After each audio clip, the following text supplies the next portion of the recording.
La diversité, finalement, c'est une question de différence et la différence, ça fait peur. Ça fait écho aussi parfois à voilà, une connaissance que l'on n'a pas forcément de soi-même. C'est en quelque sorte un miroir aussi de sa propre personnalité, de sa propre culture. Donc ça renvoie à des choses qui font peur. Et on peut également se dire que à partir du moment où on intègre quelqu'un de différent dans son équipe, il y a un risque peut-être de perdre sa place ou de perdre la promotion qu'on vise. Donc voilà, je dirais que c'est la crainte de la différence. Je dirais que c'est aussi parfois difficile de gérer des équipes diverses dans un premier temps, puisque qui dit diversité dit différence.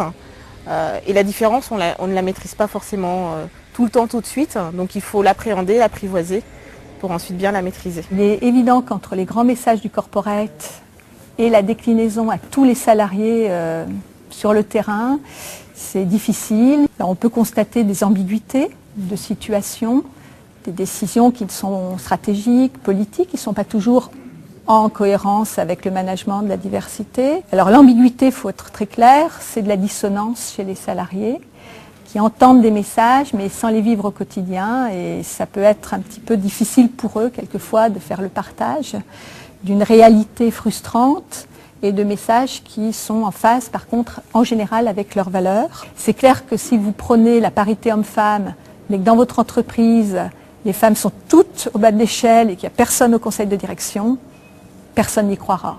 Si vous prenez l'insertion de personnes d'origine ethnique différente et qu'on rencontre que des personnes de la même origine dans l'entreprise, ça se voit dans les couloirs et personne n'y croira. Donc beaucoup de cohérence aussi entre ce qu'on fait et ce qu'on dit. Les moyens, même s'ils sont importants, ne sont pas toujours au rendez-vous par rapport aux enjeux qui sont extrêmement importants puisqu'il s'agit d'une conduite du changement structurante et à très long terme. On constate aussi beaucoup de bricolage au quotidien parce qu'il faut trouver des solutions, souvent à très court terme, résoudre des dilemmes managériaux, et la communication ou les bonnes pratiques ne descendent pas suffisamment bien ou ne sont pas suffisamment comprises au plus près du terrain.